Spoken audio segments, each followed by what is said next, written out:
स्वामी समर्थ. तुम्हा सगळ्यांचे आपल्या स्वामी सूत्र ब्लॉग या चॅनलवर मनापासून स्वागत. स्वामी भक्त हो, आज पुन्हा एकदा तुमच्यासाठी नवीन स्वामी संदेश घेऊन आलेली आहे. स्वामी संदेश म्हटलं तर नव्याने आपल्याला जीवन जगण्यासाठी मदत करत असतात. आपलं हे खडतर आयुष्य सोपं कसं होईल याचं मार्गदर्शन करणारे असे हे स्वामी संदेश असतात. म्हणूनच प्रत्येक स्वामी संदेश प्रत्येक भक्ताने ऐकावा आणि स्वामीमय होऊन जावं. त्या स्वामी भक्त हो, आजचाही संदेश आपल्याला जाणून घ्यायचाच आहे, परंतु स्वामी महाराज नेमकं आपल्यासाठी काय आहे हे जाणून घेऊया. स्वामी जगाची माऊली, स्वामी कृपेची सावली. स्वामी जगाची माऊली, स्वामी कृपेची सावली. ऐसी निरंतर माया आम्ही कुठे ना पाहिली. ऐसी निरंतर माया आम्ही कुठे ना पाहिली. स्वामी भक्त हो, जो भक्त स्वामींना शरण जातो आणि कायमचा स्वामींचा होऊन जातो, त्या भक्तावर कसलंही संकट येत नाही. ते संकट आलं तरी ही स्वामी माऊली त्यातून कुठला ना कुठला मार्ग दाखवतच असतात. तर चला जाणून घेऊया स्वामी महाराज आज आपल्या भक्तांना कुठला असा अनमोल संदेश देत आहे. स्वामी महाराज आपल्या भक्तांना सांगतात, अरे काळजी करणारी माणसं मिळायला भाग्य लागतं, पण अशी माणसं तुला मिळालेली आहेत हे समजायला देखील भाग्यच लागतं. बऱ्याचदा तुला आमच्या मदतीची अपेक्षा असते आणि आम्ही ती पूर्ण देखील करतो, कारण आम्ही आमच्या भक्तांना कधीही नाराज करत नाही. फक्त आमचा भक्त देखील तेवढाच प्रामाणिक असायला हवा. अरे कुठल्या ना कुठल्या रूपात येतो आणि अशा भक्ताची मदत आम्ही करूनही जातो. मग कधी तो डॉक्टरच्या रूपात येतो तर कधी एखाद्या व्यक्तीच्या रूपात येतो. फक्त ते तुला ओळखणं येणं गरजेचं आहे. अरे प्रत्येकाला देव भेटावा असं वाटतं, परंतु कधी कधी माणसांमध्ये देखील देव शोधताच यायला हवा.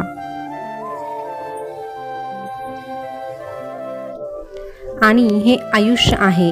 आयुष्यामध्ये चढ उतार, सुख आणि दुःख हे येणारच आहे, परंतु प्रत्येकाला वाईट काळाला सामोरं जावं लागतं हे सत्य देखील तितकाच लवकर त्या व्यक्तीला स्वीकारताही यायला हवं.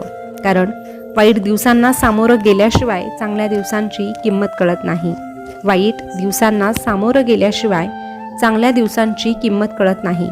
तू फक्त एक गोष्ट लक्षात ठेव, स्वामी सदा सहाय्यते. स्वामी सदा सहाय्यते. मग तुला कशाचीच चिंता करण्याची गरजच उरणार नाही. आयुष्यात कोण कसा वागतो यापेक्षा तुला नेमकं काय करायचं आहे एवढाच विचार फक्त तू कर. बाकी अनुभव नेहमीच आयुष्यात शिकवण देत असतो. कोणाच्याही चुका मोजत बसू नको. त्याचं आयुष्यच त्याला त्याच्या चुकांची शिक्षा देणार आहे. तुझ्या आयुष्याची फार वाईट दशा झाली ना, तरीही एक गोष्ट लक्षात ठेव, तुझ्या ह्या आयुष्याला दिशा दाखवणारा गुरु तुझ्या सोबत आहे. आणि तुझ्यासोबत जर तुझा गुरु आहे तर तू ह्या जगाची फिकीर का म्हणून करतोस?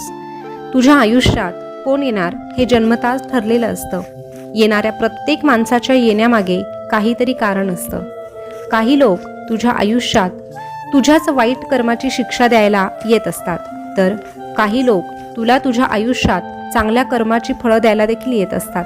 म्हणून काही लोकांकडून तुला खूप त्रास सहन करावा लागतो. याउलट काही लोकांमुळे तुला आनंदाचे क्षण जगायला मिळतात. म्हणून या दोनही गोष्टी तुला परत मिळालेल्या आहे असं म्हणून त्याचा हसत मुखाने स्वीकार कर आणि पुढेही तसंच घडणार आहे हे देखील मान्य कर. कर्म तुझ्याकडे पुन्हा एकदा चालत येणार आहे असं मान्य करून तू आजचं पाऊल जर जपून टाकलं तर नक्कीच तुझं पुढचं आयुष्य हे सुखातच जाणार आहे. अरे पुढचं आयुष्यच काय, पण पुढचा जन्म देखील तुला सुखाचाच मिळणार आहे.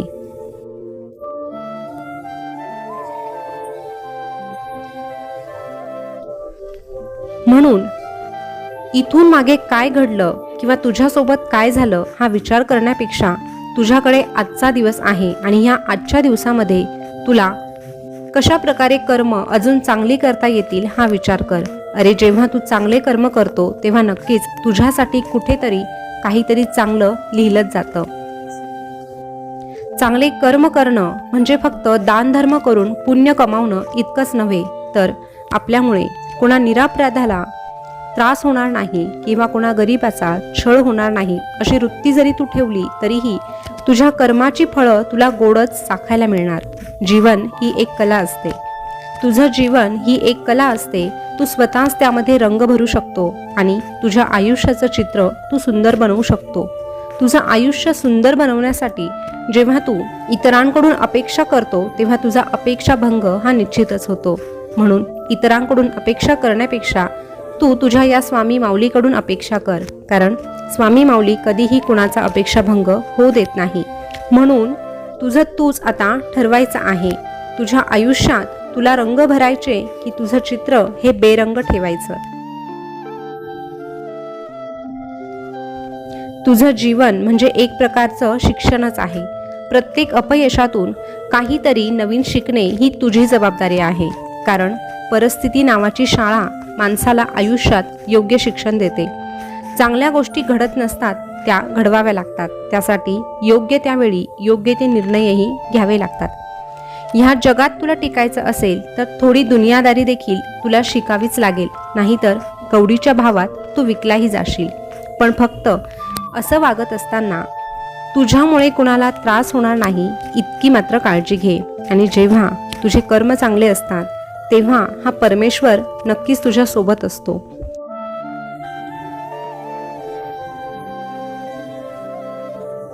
शांत बसून निरीक्षण करायला शिक.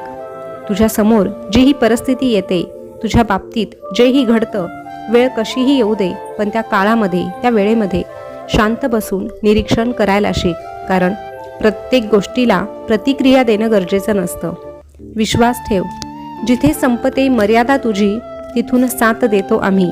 जिथे संपते मर्यादा तुझी तिथून साथ देतो आम्ही, साथ देतो आम्ही. भिवू नकोस, मी तुझ्या पाठीशी आहे. भिवू नकोस, मी सदैव तुझ्या पाठीशी आहे.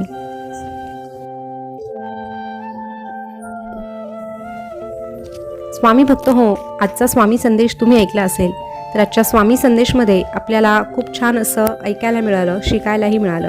आता संदेश फक्त ऐकल्यानंतर आपल्या जीवनामध्ये परिवर्तन होणार नाही, तर ते जे काही विचार आहे किंवा त्या ज्या काही गोष्टी आहे त्याचा अवलंब देखील आपल्याला आपल्या आयुष्यामध्ये करावा लागतो.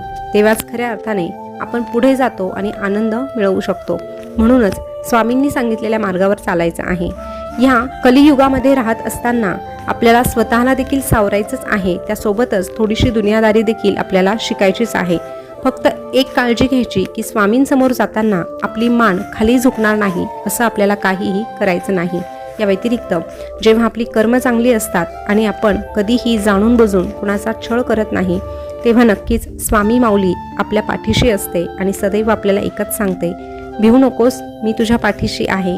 भिवू नकोस, मी तुझ्या सदैव पाठीशी आहे. स्वामी भक्त हो, आजचा संदेश तुम्हाला कसा वाटला हे कमेंटमध्ये नक्की सांगा. असेच नवनवीन स्वामी संदेश तुम्हाला ऐकायला आवडत असेल तर आपल्या स्वामी सूत्र व्लॉग या चॅनलला सबस्क्राईब करा. त्यासोबतच शेजारचा बेल बटन प्रेस करायला विसरू नका, जेणेकरून नवीन आलेला संदेश सगळ्यात अगोदर तुमच्यापर्यंत पोहोचेल. पुन्हा भेटूया नवीन स्वामी संदेश घेऊन. तोपर्यंत स्वस्थ रहा, मस्त रहा आणि आपले स्वामी संदेश ऐकत रहा. धन्यवाद.